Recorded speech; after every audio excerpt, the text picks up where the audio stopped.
अस्सलाम वालेकुम जी। आज का लेक्चर हमारे पास है Euler equation of motion of a rigid body. इससे पहले हम एंगुलर मोमेंटम देख चुके रिजिड बॉडी के लिए, फिर हम देखे रोटेशनल काइनेटिक एनर्जी हमने देखी रिजिड बॉडी के लिए।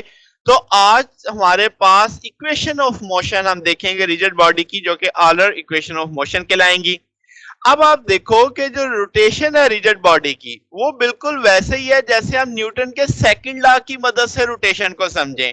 जैसे आप पहले पढ़ चुके हैं कि अगर रिजिड बॉडी रोटेट कर रही है under the action of torque एक पॉइंट के गिर्द, तो हम वहां से डिफाइन कर सकते हैं कि rate of change of angular momentum equivalent होता है अप्लाइड टार्क के।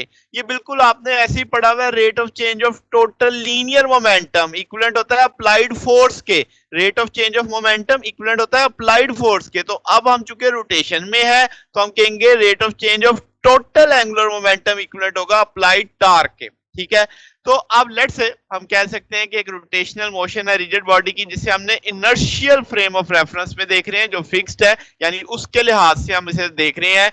तो तब आप टार्क को एन से डिफाइन कर लो। टा से मैं आगे फर्दर कर चुका हूं, तो मैं अभी इसे टा से डिफाइन कर देता हूं।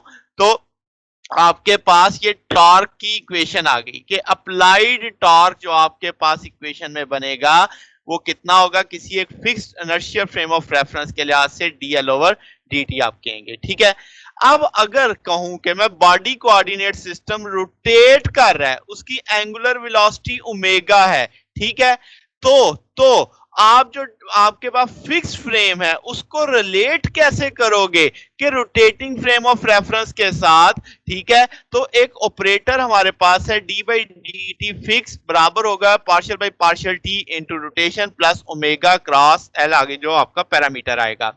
तो बात समझो हो क्या रहा है कि आपके पास जो आपने रोटेशनल मोशन किसी रिजिड बॉडी की देखी, पहले आपने वो किसके लिहाज से स्टडी की, एक इनर्शियल फ्रेम ऑफ रेफरेंस के लिहाज से, या जिसे आपने फिक्स्ड कह दिया कि फिक्स्ड फ्रेम ऑफ रेफरेंस है। मगर अब वो जो बॉडी है ना वो खुद घूम रही है, यानी वो रिजिड बॉडी रोटेट कर रही है, उसकी एंगुलर वेलोसिटी ओमेगा है।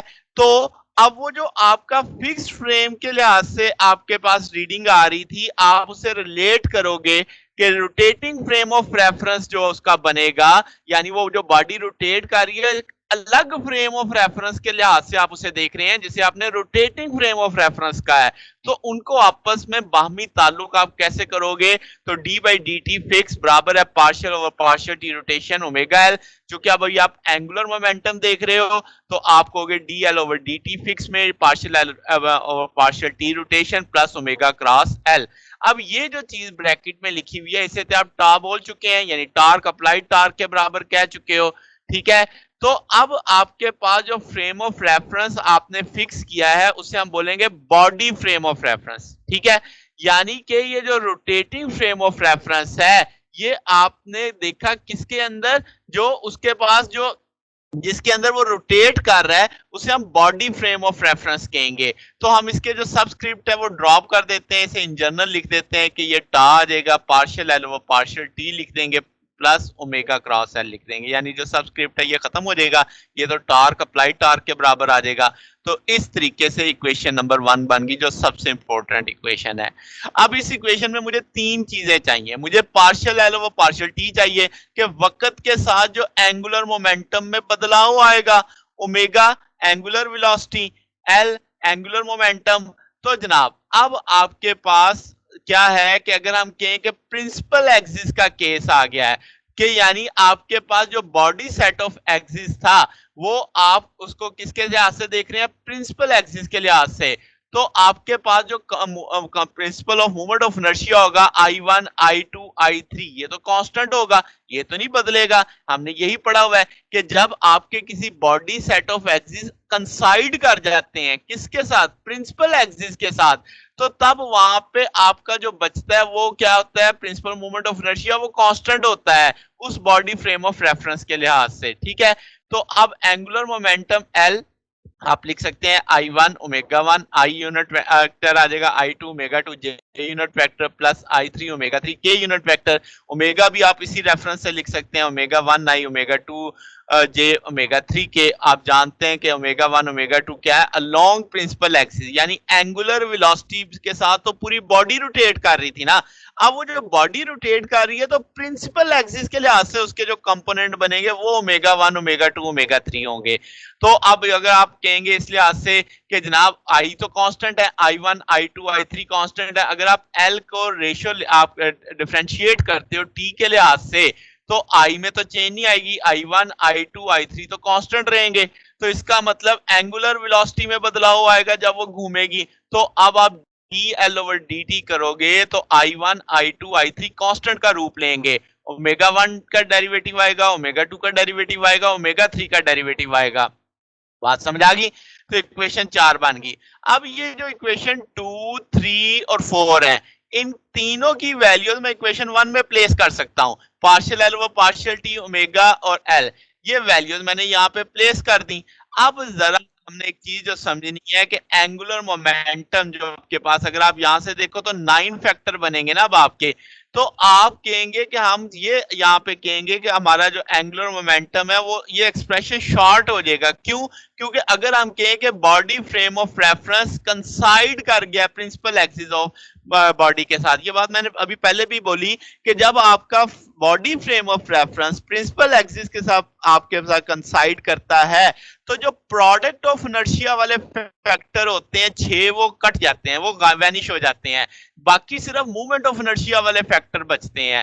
ठीक है, तो इसका मतलब हमने ये तय किया कि आपके पास ये एक्सप्रेशन बड़ा सादा हो जाएगा अगर हम ये लें कि body frame of reference adjust कर दिया हमने, ऐसे कंसाइड कर गया प्रिंसिपल एक्सिस ऑफ बॉडी के साथ। ये बात हम पहले पीछे भी यहाँ पे भी कर चुके हैं। तो अब आजकल प्रोडक्ट ऑफ इनर्शिया आपके गायब हो जाएंगे, यानी आपका जो प्रोडक्ट होना था I1 का I2 के साथ वो नहीं आएगा, I2 I3 का I1 यानी वो गायब हो जाएंगे, सिर्फ आपके वही बचेंगे जो I1 I2 I3 वाले हैं। तो जनाब अब इसका मतलब आप इसको सॉल्व करते, इसके साथ सम अप करते तो आप बड़ी आसानी से इसके कंपोनेंट I J K की टर्म में निकाल सकते थे। चूंकि क्रॉस प्रोडक्ट है ना तो इधर भी आपके I J K वाले टर्म बचेंगी, I वाला I में ऐड हो जाएगा, J वाला J में, K वाला K में। तो आप I के साथ जो टॉर्क बनता उसको आप टा1 कह देते, I1 omega 1, I3 minus I2 omega 2 omega 3 आ जाएगा। बड़ा तरीका आसान याद रखने का है कि जब आप टा1 ले रहे हो तो I1 तो आएगा ही, उससे आगे जो होगा 3 माइनस 2 आ जाएगा, फिर आपके पास टा2 I2 ओमेगा 2 हो जाएगा, यहाँ पे I1 माइनस I3 आ जाएगा, ओमेगा 3 माइनस ओमेगा 1। फिर आपके पास टा3 आ जाएगा I3 omega 3 plus I2 minus I1 omega 1 omega 2 आ जाएगा। इसे और अच्छे से याद किया जा सकता है, अगर मैं नेगेटिव कॉमन ले लूं, नेगेटिव कॉमन लूंगा तो ये I2 माइनस I3 हो जाएगा, ये I3 माइनस I1 हो जाएगा, ये I1 माइनस I2 हो जाएगा। फिर क्या होगा, आपको एक सीक्वेंस समझ आएगा कि I1 इधर है, जब आप नेगेटिव कॉमन ले लोगे तो फिर I2 माइनस I3, यानी वो तरतीब बन जाएगी एक तरह से I1 I2 I3। Negative common ले लोगे तो I3 माइनस I1 हो जाएगा, तो I2 के बाद I3 फिर माइनस I1 आ जाएगा।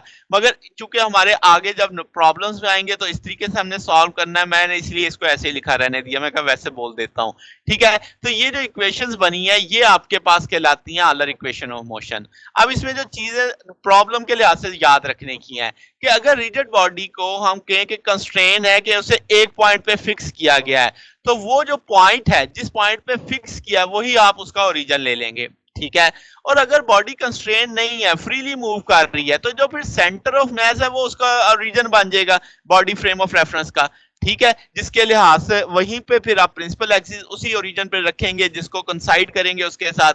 तो ये दो बातें आपने ध्यान में रखनी है कि अगर वो फिक्स्ड है किसी एक पॉइंट पे तो वही पॉइंट उसका ओरिजिन है, अगर वो फ्री कर रहा है तो सेंटर ऑफ मास को उसका ओरिजिन मान लो।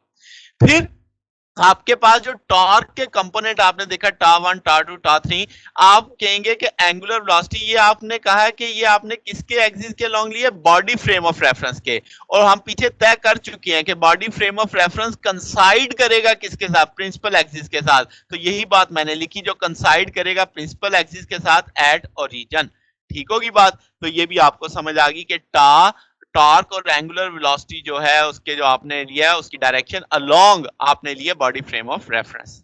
फिर जनाब ये जो सॉल्यूशन आएगा इन इक्वेशंस का जब हम देखेंगे कि हमें क्या बताएगा, हमें पता चलेगा कि जो रिजिड बॉडी की एंगुलर वेलोसिटी है वो वक्त के लिहाज से क्या होगी, चेंज आएगा, बॉडी रोटेट कर रहा है। तो वो आप किसके लिहाज से देखोगे, with respect to principal axis. अंदर खाते तो वो बॉडी फ्रेम ऑफ रेफरेंस ही है, चूंकि वो उसके साथ कंसाइड कर गया हुआ है। तो under the action of non torque यानी टार्क हमें मालूम होगा तो हम उसकी एंगुलर वेलोसिटी का बदलाव देख सकेंगे। तो अब इस तरीके से हमें पता लग जाएगा कि बॉडी एक्सिस के लिहाज से या इनर्शिया जो आपके प्रिंसिपल एक्सिस के लिहाज से ओमेगा और एल कैसे एक दूसरे के लिहाज से बदलते हैं। तो ये हमारे बेसिक आउटकम होगा इन इक्वेशंस का।